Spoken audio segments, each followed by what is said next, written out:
తాటిబూరలు అంటే ఎంతమందికి ఇష్టం. ఆషాఢ మాసం తాటిబూరలు అస్సలు మిస్ అవ్వకూడదు. నాకైతే తాటిబూరలు అంటే చాలా ఇష్టం.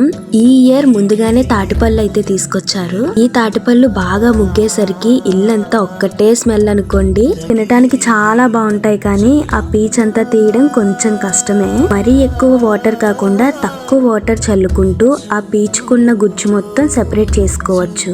చూసారు కదా, అలా పీచు మొత్తం సెపరేట్ చేస్తే మనకి ఇలా వస్తుంది.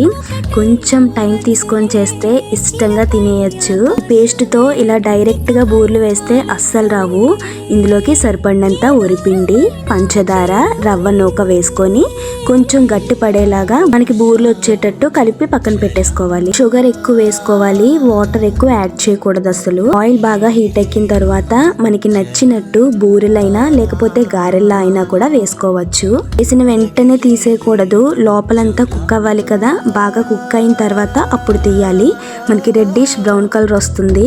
సో అప్పుడు పర్ఫెక్ట్ గా కుక్ అయిపోయినట్టే. తీసిన వెంటనే కూడా తినేయకూడదు, కొంచెం చేదుగా ఉంటాయి. 2-3 అవర్స్ తర్వాత తింటే చాలా టేస్ట్ ఉంటుంది. ప్రతి ఇయర్ లేట్ గానే తీసుకొచ్చేవారు కానీ ఈ ఇయర్ కొంచెం ముందుగా తీసుకొచ్చారు తాటిపళ్ళు. ఆ ఇయర్ లో వచ్చిన కొత్త పళ్ళు అయినా కొత్త వంటకం అయినా కూడా ముందు దేవుడికి పెడతారు కదా, అలానే ముందైతే దేవుడికి పెట్టేసాం. ఆ తర్వాత మేమైతే టేస్ట్ చేసాం. చాలా అంటే చాలా బాగున్నాయి. తప్పకుండా నచ్చాయంటే అస్సలు వదిలిపెట్టరు. మేమైతే డాడీని మళ్ళీ తీసుకురమ్మంటున్నాం, అంత బాగా నచ్చాయి మాకు. మీరైతే అస్సలు మిస్ చేయకండి, తప్పకుండా ట్రై చేయండి. మళ్ళీ నెక్స్ట్ వీడియోలో కలుద్దాం. Until then take care, bye by.